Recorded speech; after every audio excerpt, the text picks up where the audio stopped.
कथामृत रसस्वाद कुशल कुशल शौनको ब्रवीत। जो कथामृत का रसास्वादन करने में कुशल है वो कहते हैं महाराज समुद्धृत्य यत् सारम अर्थात कथा सारम। क्या कह रहे हैं आप हमें कथा मत सुनाइए। सूत जी ने कहा तो फिर क्या सुनाएं? तो उन्होंने हंसते हुए कहा महाराज यत् सारम समुद्धृत्य सभी चीजों को मिलाइए इकट्ठा कीजिए उनके निष्कर्ष का जो निष्कर्ष हो उनके फल का जो फल हो उनके रस का जो रस हो उनके सार का सार सर्वस्व जो हो हमें ऐसे सार सर्वस्व की कथा सुनाई। इसका मतलब क्या हुआ? इसका मतलब ये हुआ कि हमें दूध से लेकर पूरे घी तक की यात्रा मत कराइए। हमें तो जो दूध का अंतिम सार है बस वहीं ले चलिए। तो वहां लेकर गए तो कहां लेकर पहुंचे? कृष्ण प्रियम सकल कल्मषनाशनम च मुक्तेक हेतुमिह भक्ति विलासकारी संतः कथानकमिदं पिबतादरेण लोके हि तीर्थ परिशीलन से वया किम।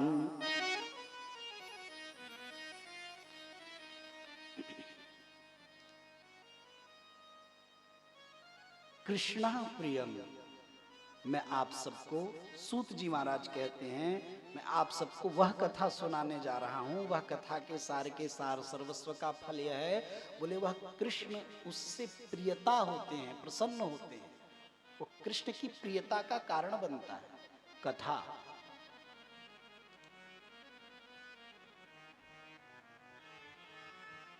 सकल कल्मषनाशनम च किसी लकड़ी में जब आग लगा दी जाती है तो आग क्या इंक्वायरी करती है? आग क्या पूछताछ करती है? लकड़ी छोटी है कि बड़ी है, पतली है कि मोटी है, लंबी है कि चौड़ी है, आज की है या कल की है? ऐसा कुछ आग पूछती है? नहीं। आग के अंदर जो भी लकड़ी जाती है आग सबको जलाकर राख कर देती है, किसी से कुछ नहीं पूछती। ठीक इसी तरह बोले कौन सी कथा सुनाने जा रहे हैं?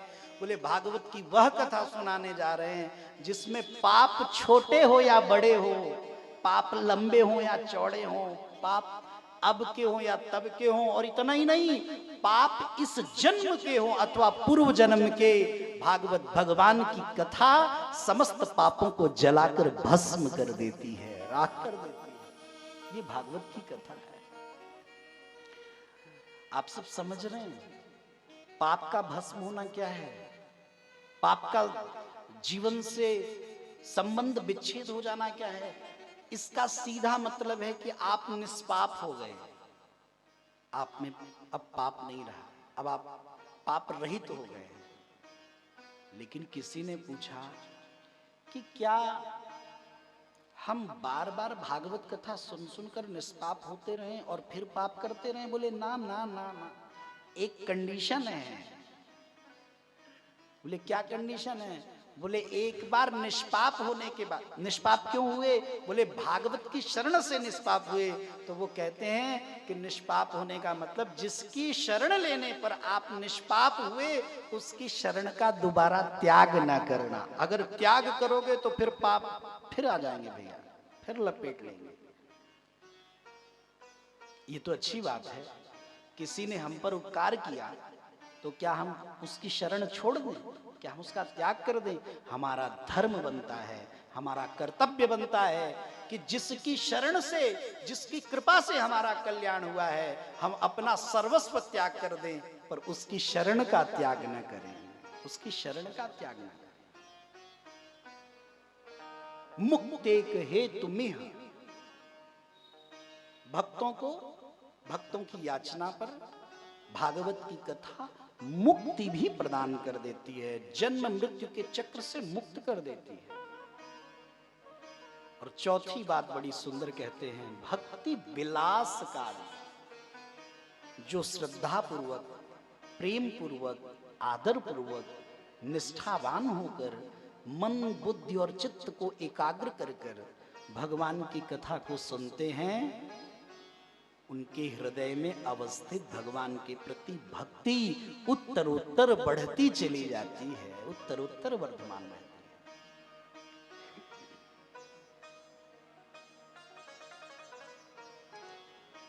कथा सुना रहे हैं, ध्यान से सुनिए।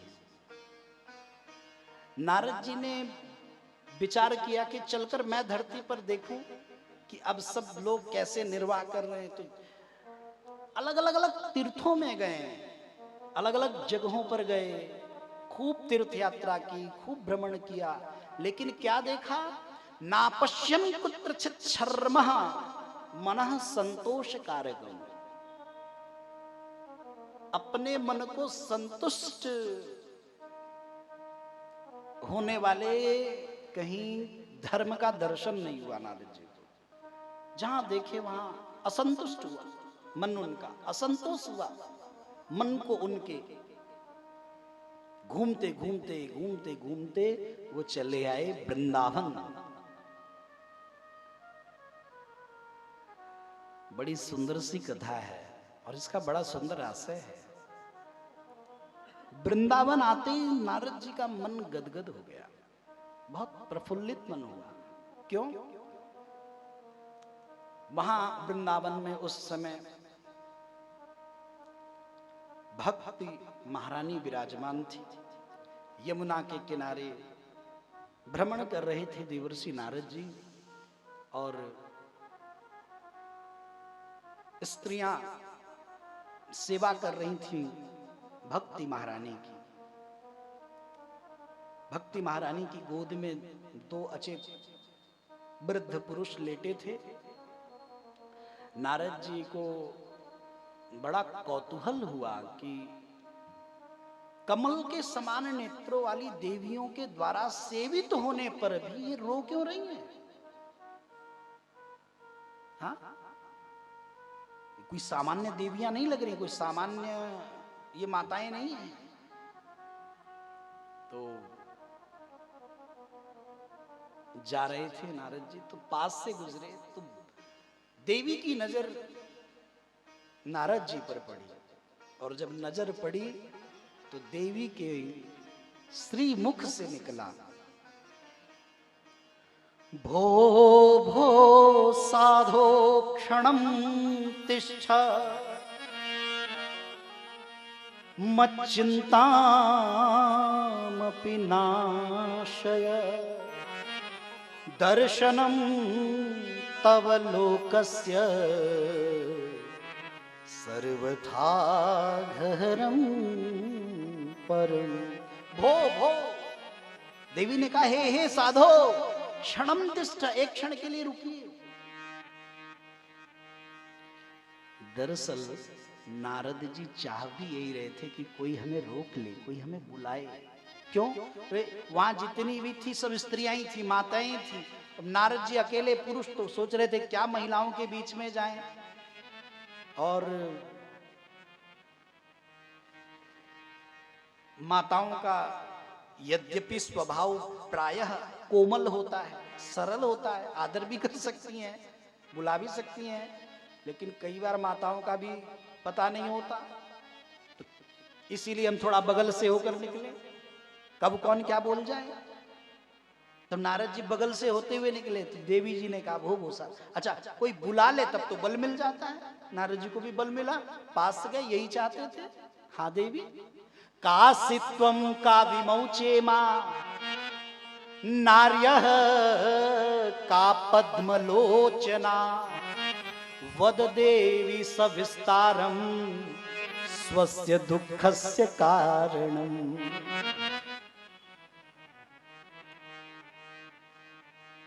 हमारा दुख घटता क्यों नहीं है पता है? हमारे रिश्तों के द्वारा, हमारे नातों के द्वारा, हमारे इष्ट मित्र बंधु बांधवों के द्वारा हमारा दुख घटता क्यों नहीं, मिटता क्यों नहीं? क्योंकि वो हमें सब कुछ देने के लिए तैयार रहते हैं। गलत कह दिया क्या? हमने कहा सब कुछ देने के लिए तैयार रहते हैं, तो मन में जरूर आया होगा रहने दीजिए महाराज, अब तो कोई कुछ भी नहीं देता, न तन ही देते हैं, न मन ही देते हैं, और न धन ही देते। अब तो धन देने वाले में सावधान हो, पैसा वैसा मत दो भैया किसी को। धन दोगे तो समझ लो लौट कर नहीं आएगा। और अगर गलती से रिश्ते नातों में धन गया तो पहली बात तो दो मत, एक बार के लिए बुरे बन जाओ तो बुरे बन जाओ, ऐसा विचार रखते हैं, ये नहीं कि मैं कह रहा हूं। अच्छा, या तो दो मत, और अगर दो तो ये सोच कर दो कि या तो ये धन गया या तो ये रिश्ता गया। तो बोले धन भी नहीं देते, मन तो बिल्कुल नहीं देते, मन तो अपने में, अपनी अपेक्षाओं की पूर्ति में और अपनी कामनाओं की पूर्ति में लगाए रखते हैं। और तन तो कहते भैया बाकी सब तो ठीक है, समय नहीं दे पाएंगे, बड़े बिजी हैं, तो शरीर से भी उपलब्ध नहीं हो पाएंगे। लेकिन आप सोचिए, जिनके पास कोई काम नहीं होता, ध्यान से सुनिए, जिनके पास कोई काम नहीं होता और जो किसी काम के नहीं होते वो भी कहते हैं समय नहीं है। लेकिन धन्य है भगवान भागवत की कथा, और धन्य है इस कथा के प्रसंग में भगवान नारद की यह कथा। नारद जी कहते हैं बद देवी सविस्तारम, हे देवी अपने दुख को मुझसे विस्तार पूर्वक को डिटेल में बताओ। बोले क्यों? मेरे पास आपके लिए समय ही समय है। जब ये कहा नारद जी ने तो भक्ति का आधा दुख तो वैसे ही दूर हो गया, वैसे ही मिट गया।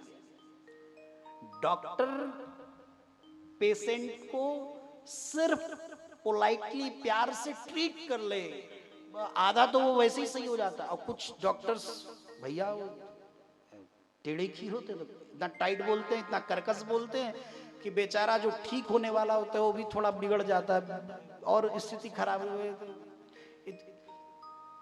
इसकी बात में इतनी कड़वाहट है, इसके इंजेक्शन में कितनी कड़वाहट होगी भैया, ये जिलाएगा कि मारेगा, ये तो बात से ही मार दे रहा है। अच्छा देखिए, शब्द एक ही है, हाँ?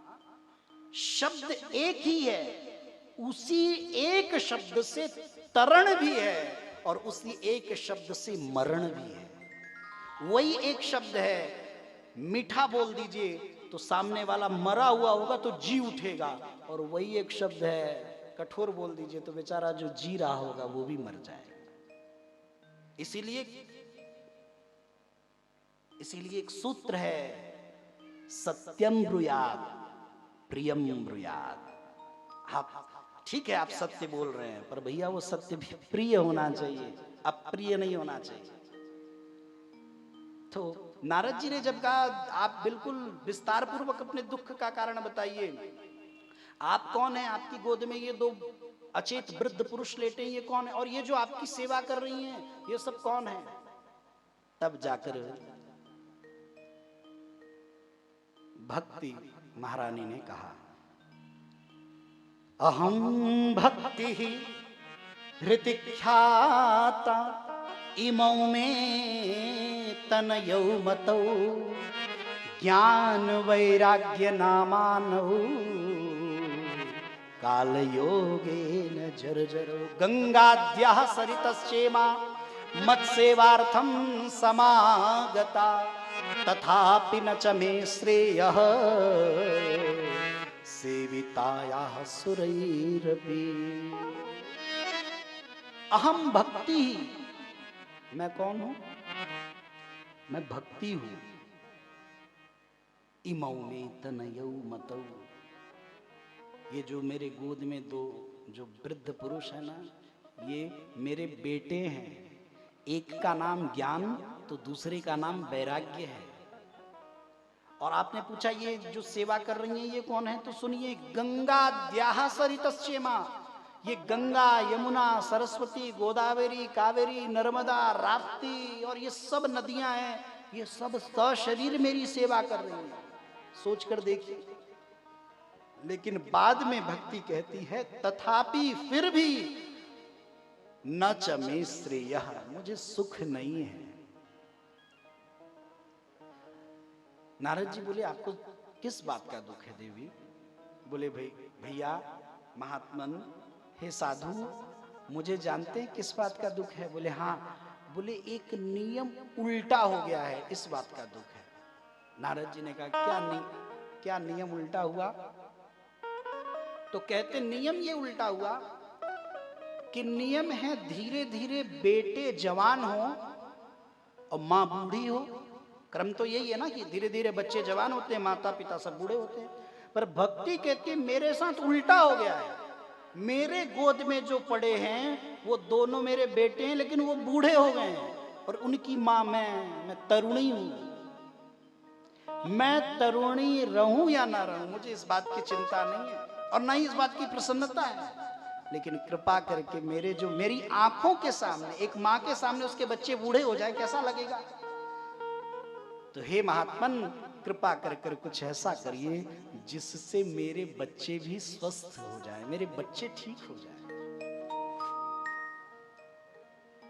मेरी ये जो तरुणावस्था है, इसके प्रभाव से, इसके फलस्वरूप ही मेरे बालक तरुण हो जाए, मेरी जवानी खत्म हो जाए, और मेरे पुत्रों को प्राप्त हो जाए।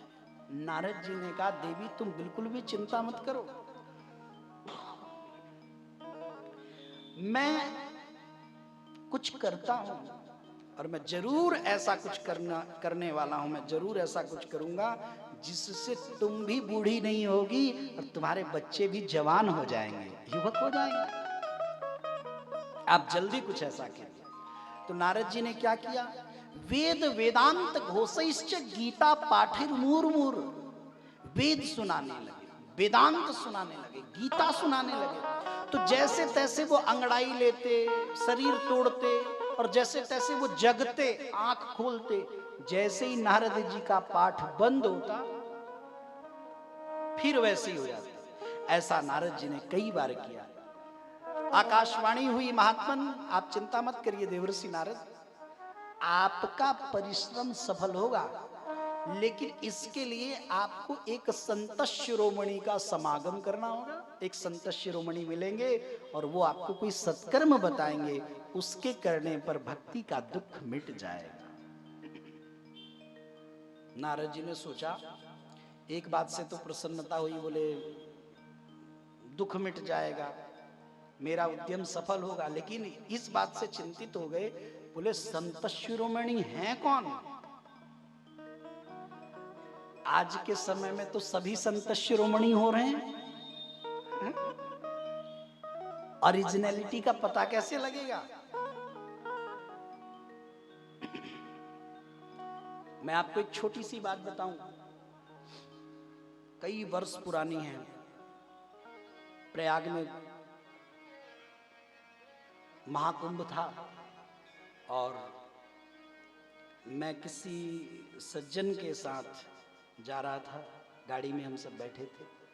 एक छोटी सी बात से, इसी बात ये संबंधित है इसलिए आप सबको बता रहा हूं। तो उन भैया ने, उन सज्जन ने मुझसे पूछा, बोले महाराज जी किसी संत का दर्शन कराइए ना। हमने कहा भैया इस कुंभ में जहां देखो वहीं संत हैं, संत ही संत है, कुंभ में संतों की कमी है क्या? तो उनके मुख से निकला कि महाराज जी हमें किसी सच्चे संत का दर्शन कराइए ना। संतों की भीड़ बहुत है, लेकिन किसी सच्चे संत का दर्शन कराइए। तो नारद जी भी सोच रहे हैं संत शिरोमणि कौन है? यहां तो जिसे देखो सब संत शिरोमणि बने फिर रहे हैं, चाहे संत शिरोमणि हो या ना हो, पर टैग तो सबने लगा लिया है। पहचाने कैसे, पता कैसे लगे कि भैया सच्चा कौन है? नारद जी बोले कोई बात नहीं भाई, थोड़ा घूमने चलते देखेंगे। अच्छा, कुछ लोग तो सर झुका लिए, नारद जी के सामने हाथ जोड़कर सर झुकाकर खड़े हुए। बोले क्यों? बोले जिस प्रश्न का उत्तर खुद नारद जी के पास नहीं होगा तो क्या उसका प्रश्न, उस प्रश्न का उत्तर हमारे पास होगा? सब पहले ही सर झुका लिए। बोले ना, जिस बात से नारद जी पार नहीं पाए उससे हम कहां पार पाए। कुछ लोग तो गुफाओं में चले गए, गिरिकंदराओं में चले गए, हिम पत्तियों, हिमाच्छादित हिमखंडों में चले गए। नारद जी समझ गए भैया हमें भी चलना पड़ेगा। कहाँ? बद्रिकाश्रम। बद्रिकाश्रम पहुंचे हैं, तपस्या के लिए उद्यत हुए हैं, लेकिन तपस्या से पहले ही तपस्वरूप सनक सनंदन सनत कुमार सनातन सामने से आते दिखाई दिए।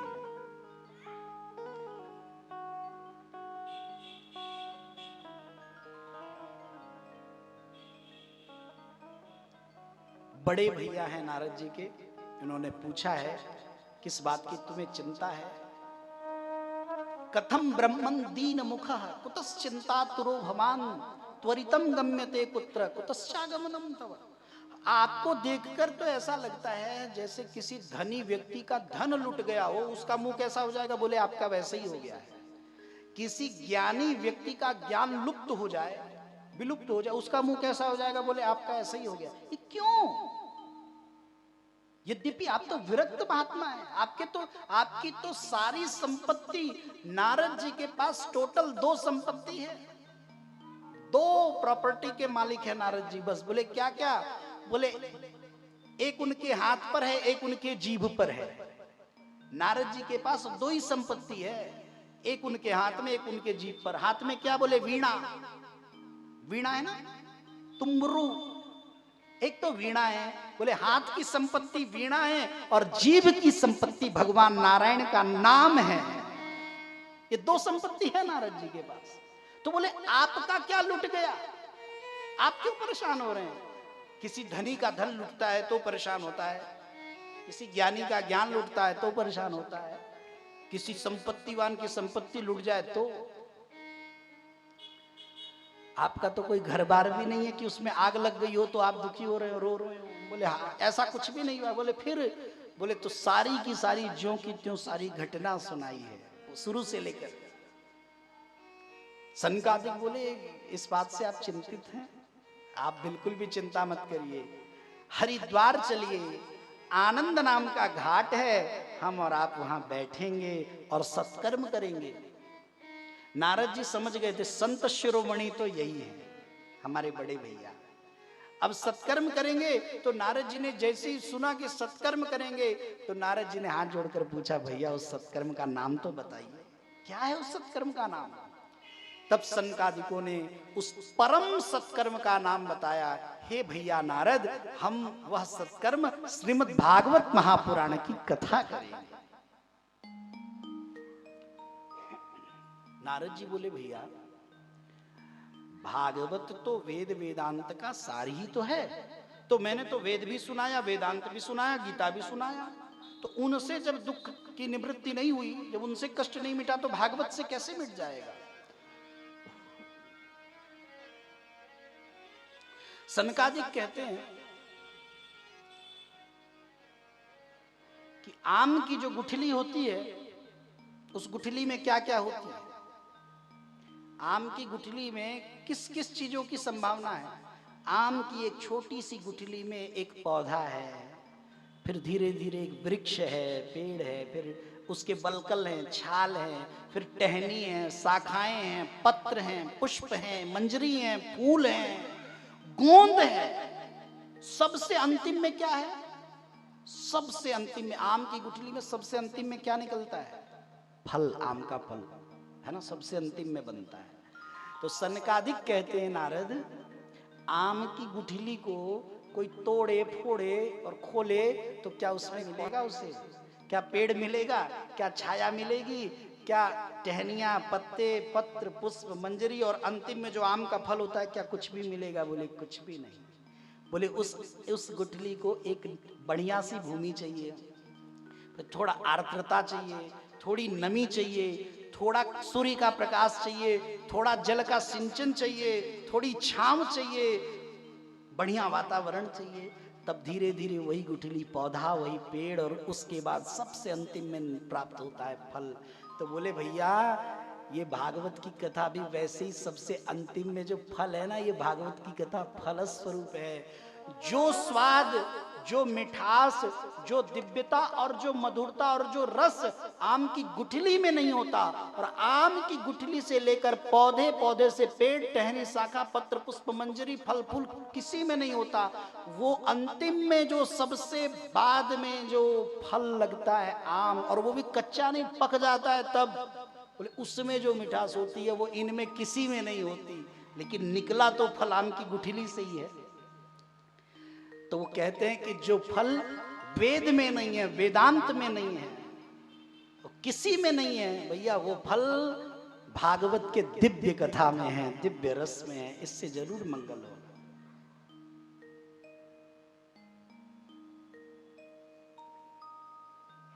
सुंदर घोषणा हुई है और सबको कथा के लिए आमंत्रित किया गया है।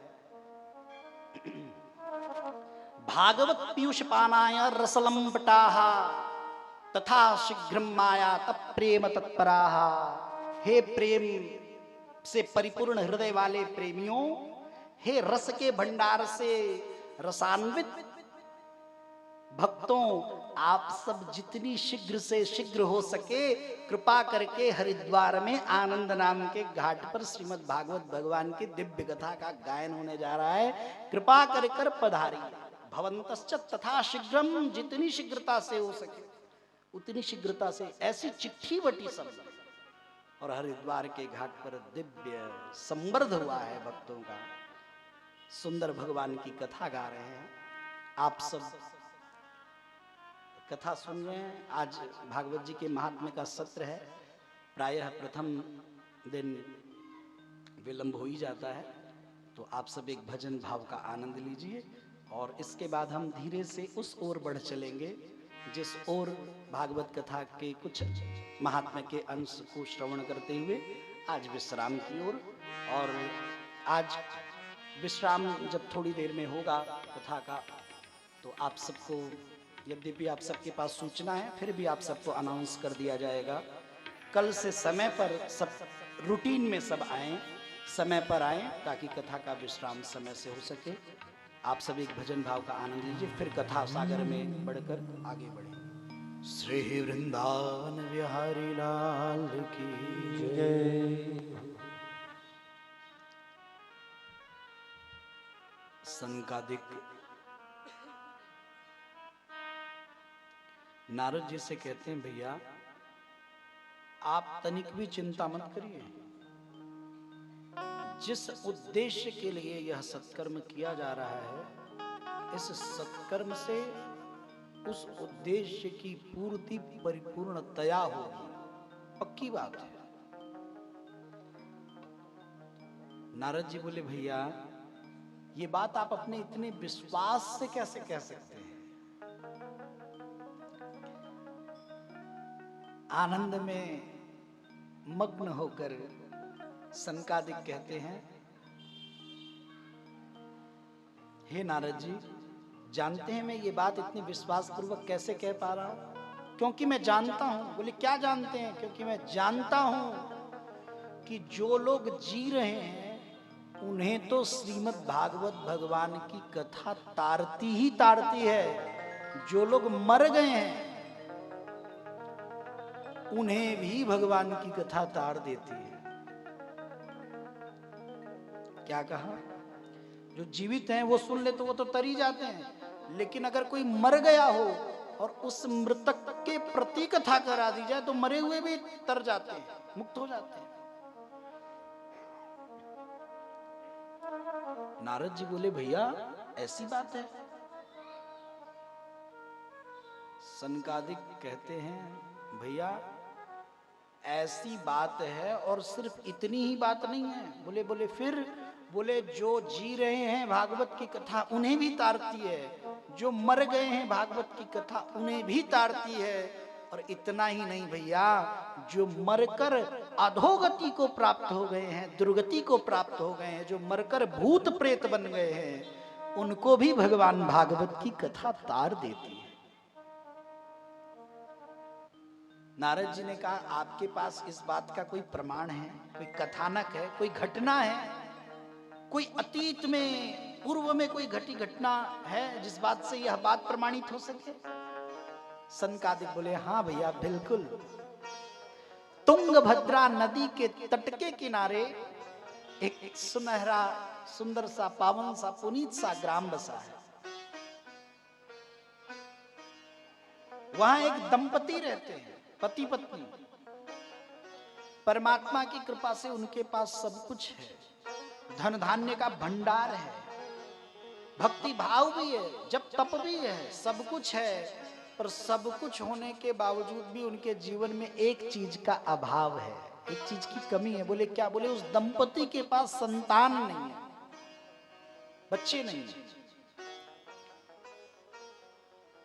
जो देवता हैं, पति महाराज का नाम है आत्मदेव, और उनकी पत्नी बड़ी विख्यात है, उनको सब जानते हैं, उनका नाम है धुंधुली।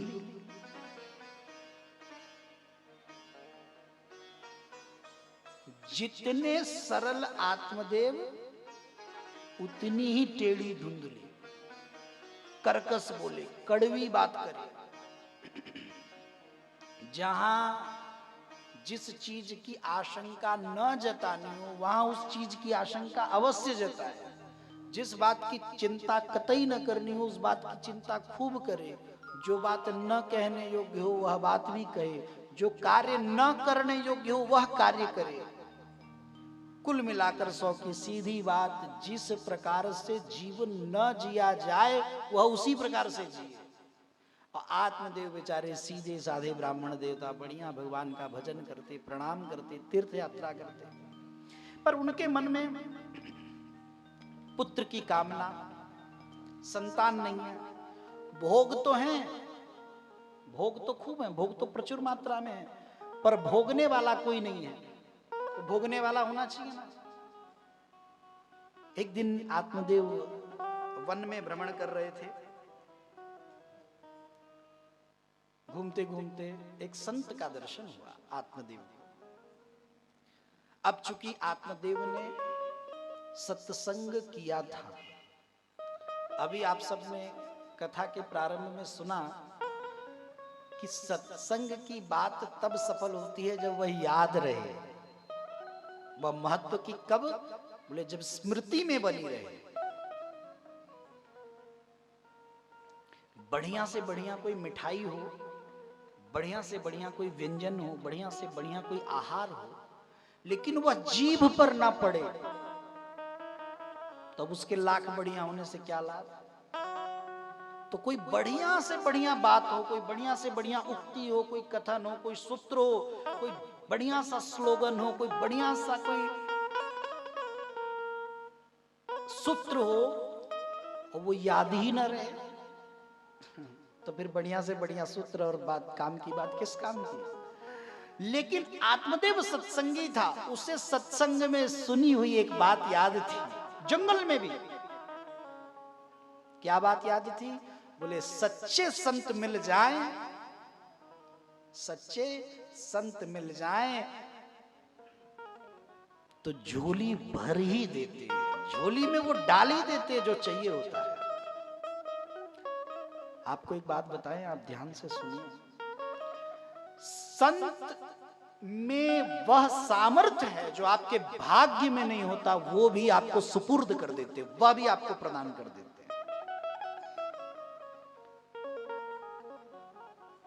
आत्मदेव को संत दर्शन हुआ और आत्मदेव तो गिर पड़े चरणों में। तो महाराज अश्रुपात होने लगा, अश्रु बहाने लगे। संत ने आत्मदेव को उठाया, हृदय से लगाया। ब्राह्मण देवता, क्यों रोते हो, क्यों इतने परेशान हो, क्यों तड़प रहे हो, क्यों बिलख रहे हो? इन आंखों से ये अश्रु जो हैं ये शीतल नहीं है, ये ठंडे आंसू नहीं है, तो गरम गरम हो रहे। अच्छा देखिए क्या प्रकृति है, क्या नियम है, क्या स्वभाव है। आप प्रसन्नता में रोएं तो आपके आंसू गरम नहीं होते, शीतल होते, ठंडे होते हैं, ठंडा ठंडा लगता है। और सुख का जो अश्रु होता है वो शीतल होता है, और जो दुख के आंसू होते हैं वो भैया आग की तरह तप रहे होते हैं, गरम गरम आंसू। वो आंसू छुअन स्पर्श महसूस किया। संत ने बोले ये तुम्हारी आंखों से अश्रु, वो भी गर्म, क्यों रो रहे हो, किस बात का कष्ट है? हाथ जोड़कर उसने निवेदन किया, बोले महाराज सब कुछ है, आपका पूरा आशीर्वाद है, भगवान की पूरी कृपा, एक कमी है। संत ने कहा क्या? बोले कोई पुत्र नहीं है, कोई संतान नहीं है, निसंतान है। आंगन है पर आंगन में किलकारी नहीं है, गूंज नहीं है, तोतली वाणी नहीं घूम रही, वो ठुमक ठुमक का चलना नहीं है हमारे आंगन में। कोई आगे आगे भागे, हम उसके पीछे पीछे भागे, ऐसी स्थिति नहीं है, ऐसा सुख नहीं है, ऐसा सौभाग्य नहीं। वही चाहिए, कोई आगे आगे भागे, हम उसके पीछे पीछे भागे, कोई तोतली वाणी बोले और हम कानों से सुने और हमें मीठी लगे, किसी की उठपटांग हरकत हमें हमारे मन को भाए, ये सब कहाँ है हमारे पास? तो बाकी सब कुछ है। हमारे घर में लड्डू बहुत है पर लड्डू नहीं है। हमारे घर में लड्डू है पर लड्डू खाने वाला लड्डू नहीं है, वो वही चाहिए। संत ने देखा माथे की लकीरें स्पष्ट लिखा था, भैया एक जन्म की कौन कहे, 7 जन्मों तक कोई संतान नहीं है। संत ने कहा ब्राह्मण देवता सावधान हो जाइए, इस जन्म में नहीं, अगले 7 जन्मों तक कोई संतान नहीं है। विवेकम तो समासाद्य त्यज संसार वासनाम मुंजा ज्ञानम प्रजारूपम बलिष्ठा कर्मणो गति। विवेकम तू समासाद्य त्यज संसार वासना। अरे भैया ये क्या पागलपंती की बात कर रहे हो, क्या बेवकूफी भरी बात कर रहे हो? अरे अब थोड़े समय बाद तुम्हारे प्राण छूट जाएंगे। कोई तुम बच्चे लग रहे हो, कोई तुम युवक हो, कोई तुम जवान हो, अरे तुम बूढ़े हो चले हो और बुढ़ापे में भी तुम्हें संतान चाहिए, अंतिम समय में संतान की कामना करते हो। अरे भैया अब कामना छोड़ो, अब वासना छोड़ो, अब थोड़ी उपासना करो, थोड़ी आराधना करो। अब तुम्हारा कल्याण कामना में नहीं है, अब तो तुम्हारा कल्याण आराधना में है, उपासना में है।